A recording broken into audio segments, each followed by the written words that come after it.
I think, almost the last panel for the day. So it's going to be tough to keep your attention.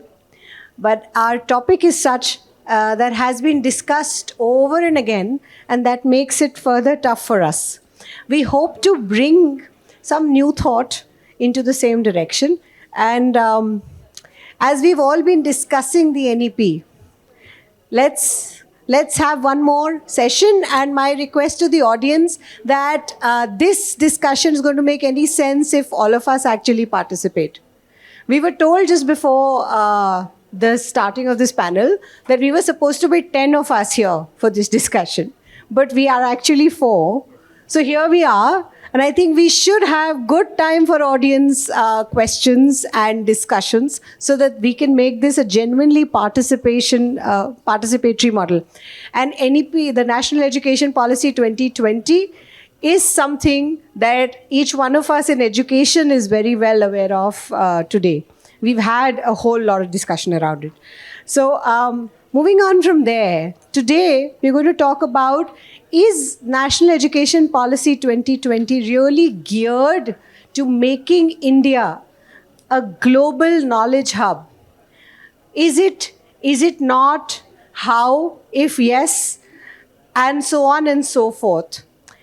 We've been discussing since morning all the kind of challenges posed by technology and the enablers created by technology. But the one thing that is clear is that we are standing at a point in time in history when the future of the unknown, future of all kinds of unknowns, is also unknown. There is a big unknown. Future was always unknown, but then whatever we could think that probably 5 years down the line, this is what we are preparing children for, 10 years down the line, probably this. Today, we really can't. Because every year, things are changing so phenomenally.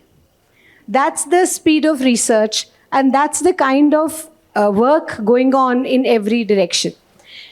We're also living in a time when generative AI has made anything mundane not really a job for humans. So what is left for us to ensure is that the idea of creativity, critical thinking, actually innovation is what each child has to be capable of. Only then will they survive. We're also in a time when the rat race is still not over, it's only gone worse. And so we are facing a challenge in terms of mental health and well-being in every sphere of academic and non-academic space. In that scenario, after 34 years from the last policy, we have the National Education Policy 2020, launched at a time when the shadow, the gloom of COVID opened our eyes to a whole new world as well. In this scenario, where do we think we are moving ahead? So let's start with the initial remarks. Let's begin with Mr. Vats and take it forward. Thank you, Dr. Vohra, and good afternoon to one and all present here. I think very well said, and the context has been said by you beautifully. I think the way forward and the kind of initiative together the government is taking and educators all across the country are welcoming. Initially, the NCF foundational stage had come. Now NCF for the senior school has also been made public on 23rd of this month. And the kind of reforms we were looking, that has been included. The first and foremost pain area was the assessments. So that has been taken care of very well. I'm sure the interpretation has to be from person to person, but what I see that the opportunity of giving more than one chance to a learner to not be depending on just one occasion is a welcome move, and focusing on competencies.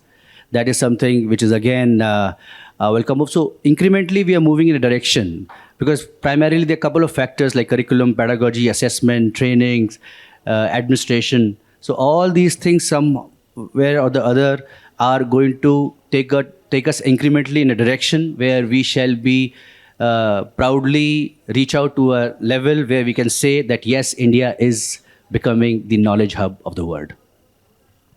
All right. Moving on to Sir from Griffins. Good afternoon, everyone. I think NEP is a fantastic document if you try to understand in the direction we want to go. And to be a knowledge hub, I think there are many elements in it which, if proper effort being put, we will certainly be there in that direction. I'll just quote some examples. Like ChatGPT is a big threat, and everybody has been speaking about it. In fact, any conference that we go, we hear about this. There's something which you spoke earlier, mental health. And that's a big challenge we all can understand across students and everywhere. And spirituality is something where I think India is certainly can take a lead, no doubt in that. And yoga is another one thing which promotes in that direction. And if you look at it, the NCF which has come out also is trying to highlight the contribution of Indians, our culture in that direction, and for us to take pride in that and understand how we can live a more fulfilling life. So in terms of spirituality, certainly that is where we are, I think, a knowledge hub, and we can spread it across the world. But other aspects also, I think there are certain good things, initiatives being taken in that where we can, to be a global knowledge hub, there's a lot of effort required. For example, like interdisciplinary approaches there, and foundation literacy and numeracy, all those small efforts which are there, which can make us a global knowledge hub, but it's a long way out there. It's a tough shot. So agree, it's a long way to go. But yes, there is a lot within our roots that we need to take forward. I think Sir is talking about yoga.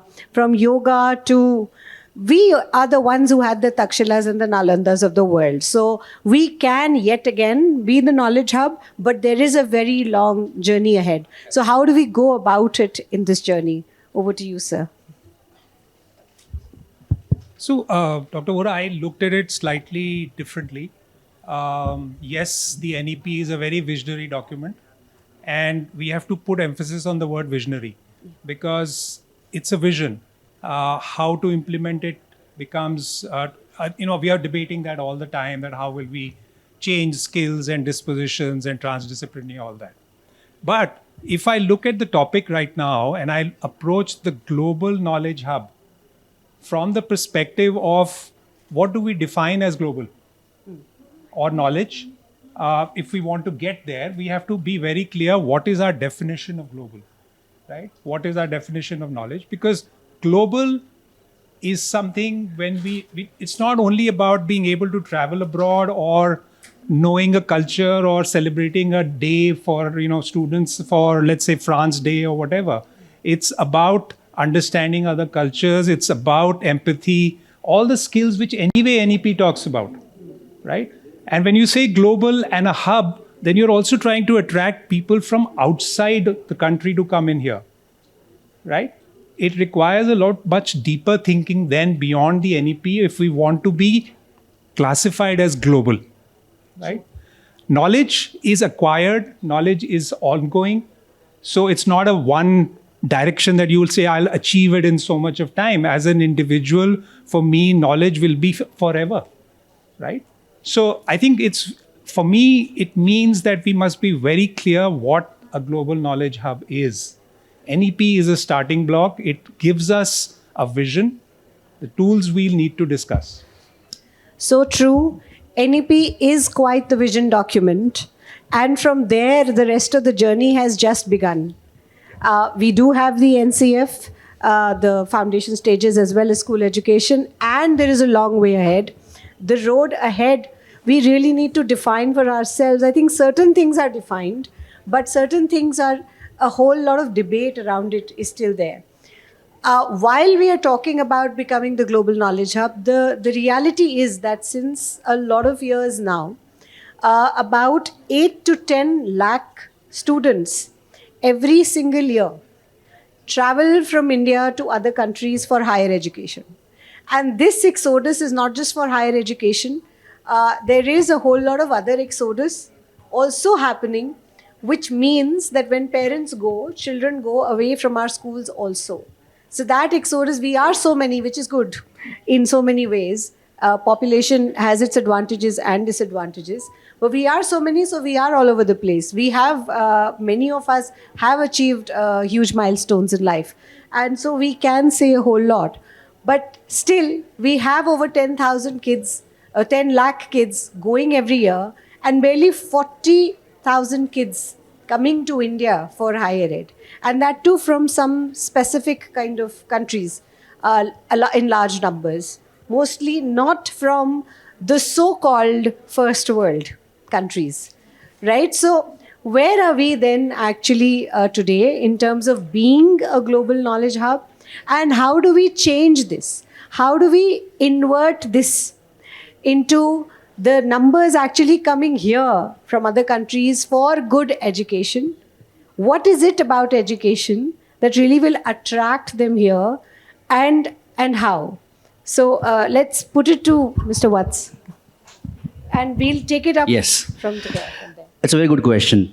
So what I personally feel is that let's understand a common Indian, especially the middle class or somebody who has something called insecurity as to what's going to happen with my child, because I don't have a business, I don't have that kind of a fortune which I can give to my child in legacy. So why it is happening? Because I have the trust and faith that when my child is going to go to this particular university, then at least I can assure that he's going to have a bright future. But sorry to say, and that this is something which at present that faith our country is not able to develop in the parent community. And as a school promoter, I feel this kind of a question comes to us every time. They ask us this question, that how do my child go to an Ivy League or some universities which has good rankings, be it in Asia, be it at other places. But today, if the focus is on making it possible here, then why are we not realizing and understanding that the real knowledge was actually here? What went wrong? What went wrong in the past that we had suddenly lost that focus on quality? And is it, government probably may make some regulations, but as an executor, we need to have a very transparent kind of a system where the policies and the visionary document which Mr. Chawla was talking about, and they are implemented in the spirit. The intent is very important. So we have something which is there. Everybody knows that solution lies here. But if we want to transform and convert these higher education institutions in our country to that level, then the intent of the management, the executors, the teacher fraternity, and of course the parent, as somebody who's saying, okay, fine, now things are changing. This has to happen, and this is all kind of a collaborative and a partnership effort that's going to happen. But I don't see it happening, just press a button, tomorrow is going to happen. It is going to take a jolly good time. And having said this, very, very important that we should not ignore schools also in this.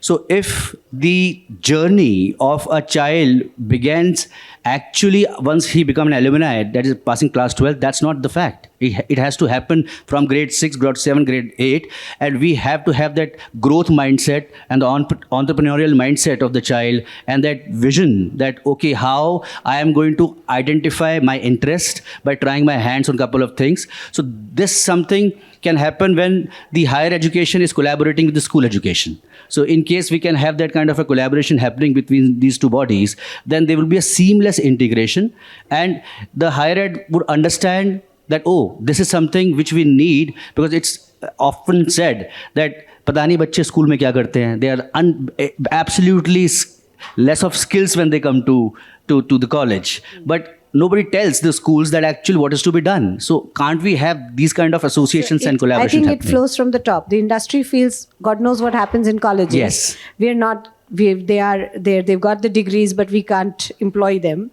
The colleges feel that God knows what happens in schools. Within school, maybe the senior section teacher feels, what did they do in middle school? Middle middle school fees is the fees, primary. what did they show? Primary what the did they do in parents. primary, right? So, and then, EY says the parents. Eventually. Right? And so on and so forth. So we can pass the buck. Yes, that goes on. But one of the key ideas that you brought out also is what went wrong. What really went wrong? And I think more than 70 years ago, it went wrong. We had a whole new education system introduced in the country. We're somehow still in the clutches of that. I think that is what the NEP is trying to break. So, Mr. Chawla wants to add. Okay, it's a very personal thing for me because I've been a beneficiary of this brain drain in a positive way, and so have my children. But I think the basic problem is it's an ecosystem problem. Okay, very simply put, first thing is demand and supply.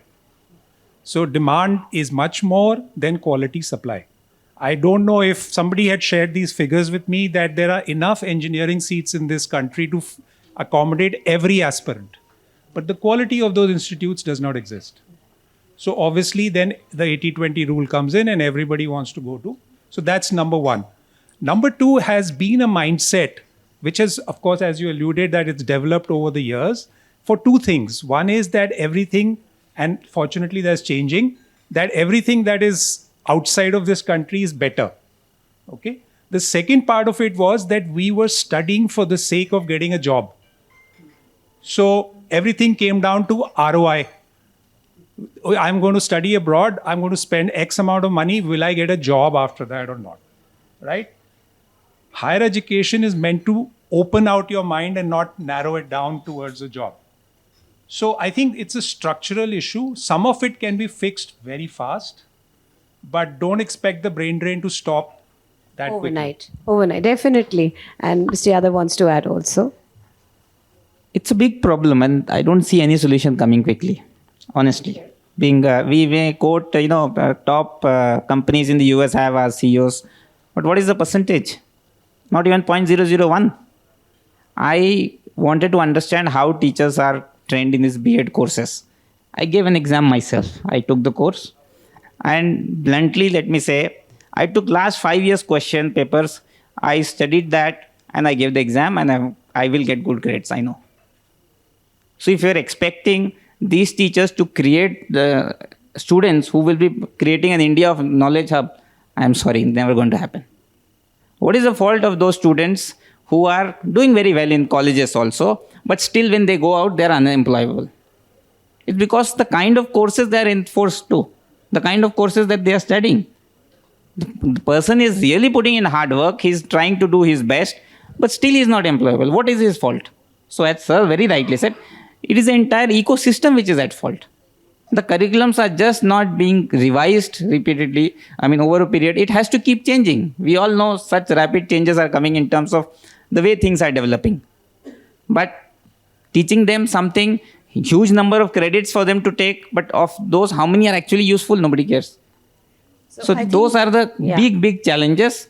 And let's be honest, NEP is fantastic, vision is great, but it is not going to be at all easy. It's a massive challenge that is going to be there. Nothing ever is easy. Yes. Right? Teaching in a classroom isn't easy either. Right? So yes, it's not going to be easy. We all agree with you. But we have to do it. Okay. Each one of us, every single child, every single teacher, every single parent, and every single educator here matters. And the little or big contributions of every single person will matter and make a difference. And I think that's where we start. So one thing, while yes, maybe the B.Ed programs haven't been as effective as you clearly pointed out, and many of us suffer that. We also know that we do implement a whole host of professional development, continuous programs within schools. And that is, any profession demands continuous learning. Somebody in one of the panels earlier said that we all need to be upskilling at all times. Correct. So it's not just for teachers, it's for each one of us, irrespective of which job we may be on to, and also within life, personal life. We all need to be at all times really upskilling. Right. So, what is also critical for us to remember, I think, is that teacher effectiveness in any classroom is also a function of teacher agency. Student agency is much talked about. Teacher agency is very less talked about. And it's effectively minimized in multiple ways over various reasons. But yes, the curriculum does need a whole lot of revision and reviewing, and that needs to be something that, that we need to look at. The NCF has come out after good 15 years and more. Last we know is NCF 2005, and we have a new one now. I think we need to gear up, and much more from here is expected. Moving from here, one of the, because sir raised the idea of curriculum, and I do know a good number of colleges within our country who are trying to bring in a whole lot of change. One of the key aspects in higher ed, and also should be in school education, is research. When anything regular, when anything information is already at the click of a button, that's not what we're here for, yes. Right? So what we're here for is actually research, that understanding of research skills, knowing and actually what is research but formalized curiosity. That is what if we train our kids for right from the beginning. That's what many universities are trying to do, and what the NEP says in as a part of its vision is the multidisciplinary approach, which is all factored in. The academic flexibility in so many ways, the different entry exit points within higher education and within school also, the doing away with the idea of very cut stream systems, so those walls between streams, that needs to be done away with in major ways. But there are challenges, yes. We don't have everybody really opening up to that. Why and how? How do we really make sure that we really implement that? Let's begin with you, Mr. Chawla, this time. So, actually, we run an IB school. All of this comes under that. IB has right from the beginning talked about research. It talks about transdisciplinary. In fact, it talks about the languages also, which is a very controversial subject. And I'm not saying that cannot be adapted by state boards or CBSE schools or any other board, because it's an attitude, it's an approach, right? That has to be clear in everybody's mind. The key to all of that is then comes back to the teacher. So if you are able to change, and NEP says dispositions, if you are able to really focus only on that, of ability to unlearn and relearn, ability to be also studying all the time and learning all the time, and not just, right? How many of us have read a book in the last, 10 days, right? Yeah. I'm not saying whether it's physical or it's, Kindle or whatever, but the point is, are we learning on a continuous basis? So, that's all there. It's not that it's not there. It's a question of how we want to approach it. And schools can very easily do it. We call them progressive CBSE schools, etc. They're doing the same thing. Yeah. So I'm very optimistic about that environment. It's only a question of how do we get our mentors, teachers to start thinking that way. So true. So we need to be optimistic, like Sir said, and not just IB, but we look at some aspects of IGCSE also, and the American curriculum, which is also in India in certain schools.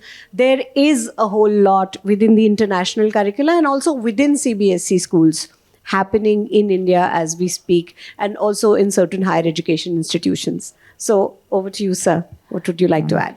Up to grade 8, I think we have a lot of freedom. Even though 9, 10, the CBSE has its own system, but up to grade 8, as Sir said also, there is a lot of freedom, and if the school desires and teacher is there, I think we can encourage a lot of research or questioning ability among the students, because now it's just not important to allow students to question, but it's important that teachers ask, the probing questions to the students, and that starts firing up their thinking brains. So that is what is important.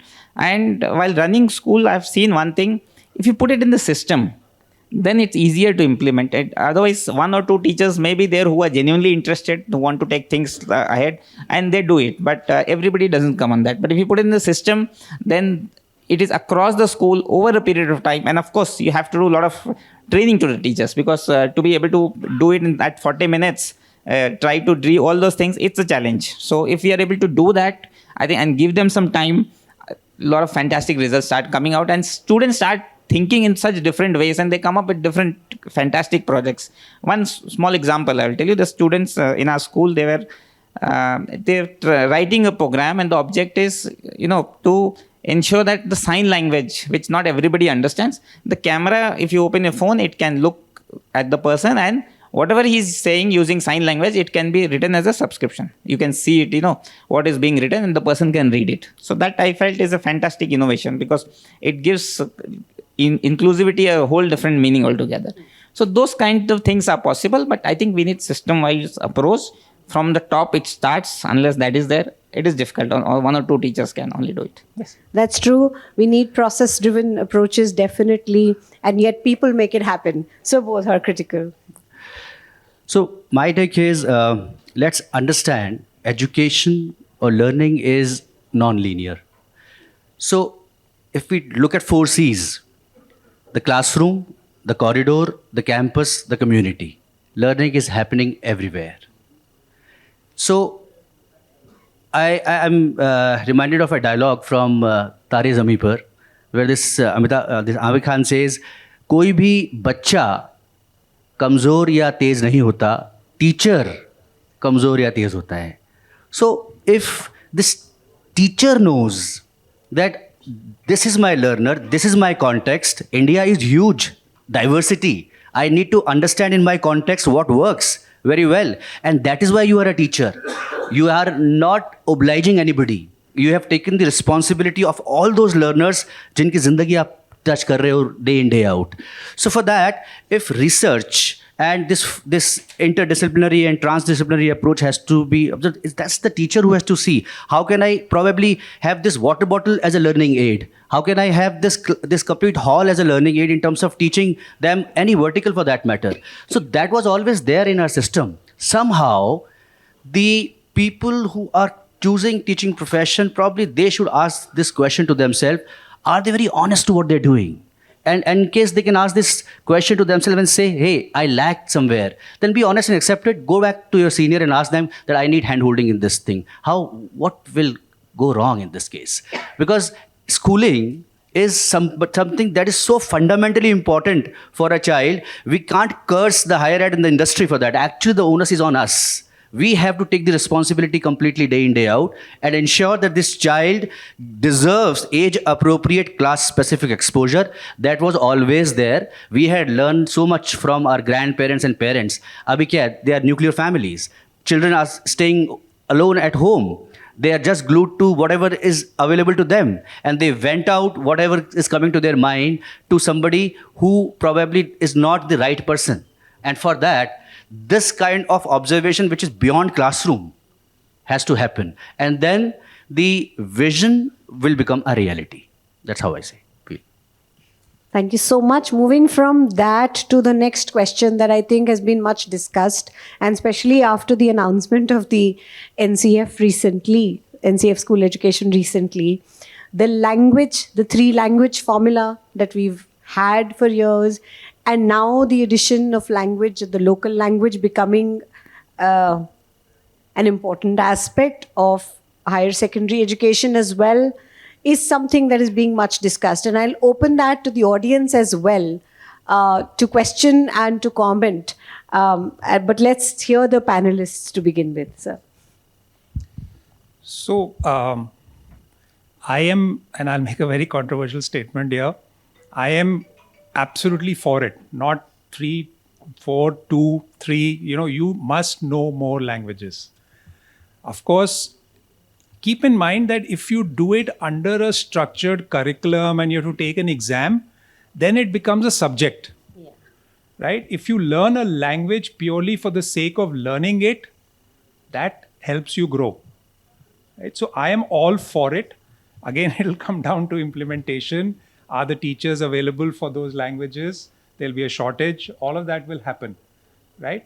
Number one. Number two, I think that the language is all fine. one of our biggest problems when we talk about global knowledge hub, when you see international students' ability to communicate, it can be in any language. I'm not talking of English. That's where we start to falter. So I'm having a dialogue with you. That is also a communication. I'm having a dialogue with 30 people. That is also communication. But we falter there for whatever reasons. And I think that has to become part of this whole thing. That you have to, in a sense, learn communication skills with the language. Otherwise, it's just a subject. Language cannot be like a subject which is taught to be tested with questions and so on. It is a skill, and it has to be treated like one.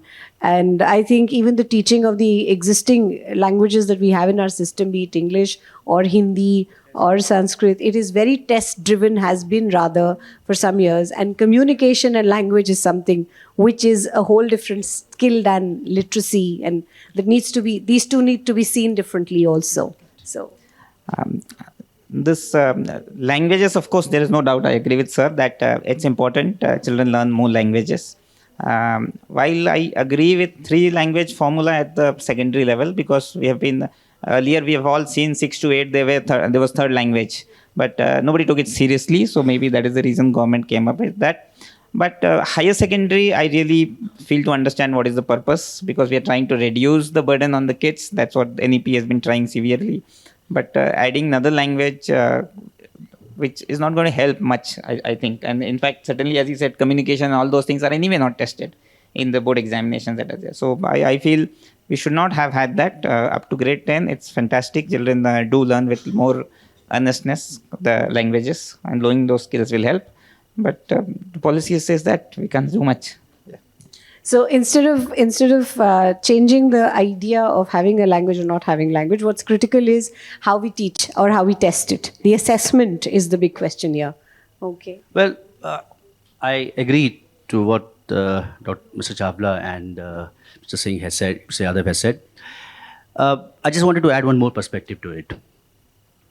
I feel I watched the live telecast of the Prime Minister's address on the 3rd anniversary of NEP, and he said, and he spoke in Hindi, of course. और यहाँ पे हम लोग बैठे हुए हैं. All of us can know this language probably, but still we are talking in English. Probably let's understand why this thought has come in the mind of the government. It's not a nationalist agenda or a religious agenda. They probably felt that the way Prime Minister started was that मैं United Nations में जाता हूँ और हिंदी में बोलता हूँ. तालियां बजती हैं 5 सेकंड के बाद, लेकिन बजती ज़रूर है. So look at the confidence he had. And he quoted that you talk about any 5 top countries of the world today, developed economies. They have their own native language. Germany, China, Japan, France, they all have their languages. And they feel pride in those languages. So they are not saying do away with English. Nobody is saying do away with English. They're saying that can we have pride in our languages? Can we have pride in our languages? Can we have these kind of conferences? Why only in English? Why can't in Hindi if it's not in North India? क्यों नहीं हम लोग हिंदी में बात कर सकते? कौन रोकता है हमें हिंदी में बात करने से? हम सबको हिंदी आती है. If one odd case, he can always say कि hey, I am a little tough in this language, please help me. But condescending. Probably हमें लगता है नहीं, अंग्रेजी है तो superior है, हिंदी है तो नहीं है. तो वो pride की बात हो रही है वहाँ पर. अगर वो pride हमारे अंदर रहेगी और हम लोग ये महसूस करेंगे, that's exactly what we need to teach our children. That as an institution, अगर इंडिया को ग्लोबली सुपर पावर बनना है हर चीज़ के अंदर, तो नेचुरली उन लोगों को अपनी कल्चर में, अपनी हेरिटेज में, अपनी चीज़ों में पूरा विश्वास रखना ही पड़ेगा. आज की डेट में मैं ये नहीं, मेरी बहुत अच्छी हिंदी है, अगर मुझसे कोई पूछे कृतार्थ का मतलब क्या है तो शायद मैं कंफ्यूज हो जाऊंगा, बिकॉज हैबिट ही नहीं है. And so true for with all of us, we use English. So probably when they are asking this generation to have 2 language policy in the senior secondary school and the 3 languages here, they are well aware that in a metro like Delhi, for example, There you have people from all part of the country. Then school में third language या second language कौन सी होगी? मलयालम होगी, तमिल होगी, क्या होगा? They are well aware of these challenges, but the spirit is different. It is exactly the way NCERT books we have. A good teacher will make a lot of sense from that NCERT book, and ordinary teacher will just cover the syllabus. That's it. So truly put, language is actually the metaphor we live by. Anything and everything that we express is expressed through language. And so it is the metaphor, and it is what comes out of the heart. It expresses the way if you want to change something about a nation, you totally change the language. That's also from Orwell, 1998. I'm sure so many have read here.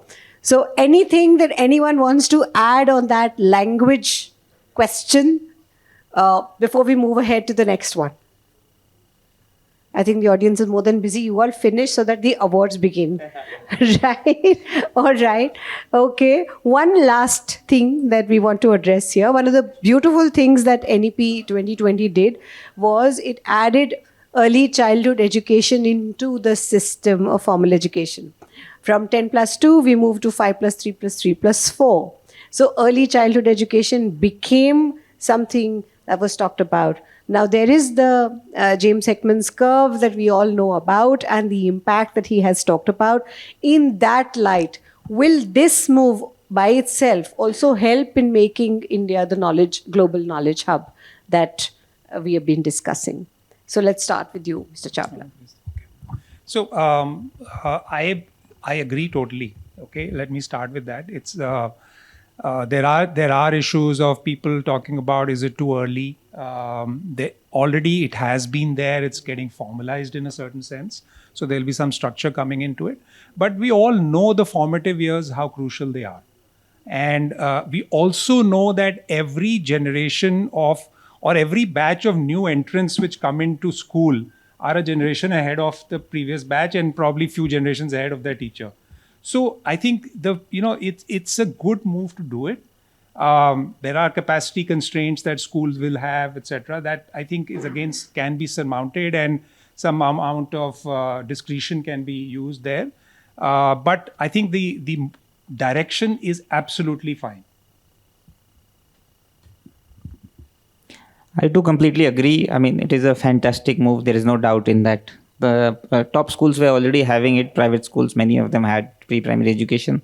But the government schools did not have, and the kids who needed real support from the beginning itself, they were suffering. So now that they get into the formal system, and especially with that, they have also focused on this foundation literacy and numeracy, I think, which is very, very vital. I mean, without that, because I've seen a lot of kids in mathematics, I see they know 4 into 2 is 8, but if you say cost of 4 apples is 2 rupees, what is the total cost? They will fumble. So it's because basic, this FLN is very, very important. So, I mean, this is one of the best things that has come out of NEP. I mean, there's no doubt in that. Can I just add one thing? If I'm not wrong, I think the formal education came under Ministry of Education, and the Women and Child Empowerment. So there were 2 different ministries running the education. From so I think this Anganwadis way it gets became. aligned. Yes, I think I agree completely. It's a welcome move. And of course, this is the age where the child is most curious, and curiosity is addressed in a fantastic way in NCF foundational stage. And bringing it under a structure is making even the most impressionable age under the ambit of monitoring, hand-holding, guidance, and probably giving them the right kind of impetus that's needed at that age. All right. Now, let's just look at one concluding remark from everybody, going back to, does NEP help making India the global knowledge hub? So one concluding remark, Mr. Chawla, what would you say? So it absolutely does. As I mentioned right in the beginning, I think it's more about changing mindsets than about a document and then the subsequent NCFs. So we have to change the mindset. It's a big, big step in that direction. but Delhi abhi dur hai. Okay. So I wanted to speak mindset, but fine, I'll speak something now added to this. It is curiosity that's opening mind, and compassion opening heart, and of course some innovation that's going to be making somebody feel that please don't fear, embrace the change because it's inevitable. Such a beautiful idea. Don't fear, embrace the change. It is beautiful. And my concluding remark, after everything that we've said, it's very evident that we are all moving in the right direction, at least. If not, somebody may feel that it's going to be difficult. Yes, it's going to be difficult, but then we are in the right direction, so we keep on. I think we've been in a system which has had too much of a too big head, small little hands, and a very small heart. We need to move away from that to a system which sort of brings together the head and the heart and the hands. So from vocational to actual mental health and empathy and actual social emotional learning in mainstream to everything that we need for cognitive development, everything deserves equal importance in the idea of education per se, which is preparation for life. And let's look at it that way. Thank you so much. It's been wonderful. And thank you to Business World for giving us this opportunity to be here.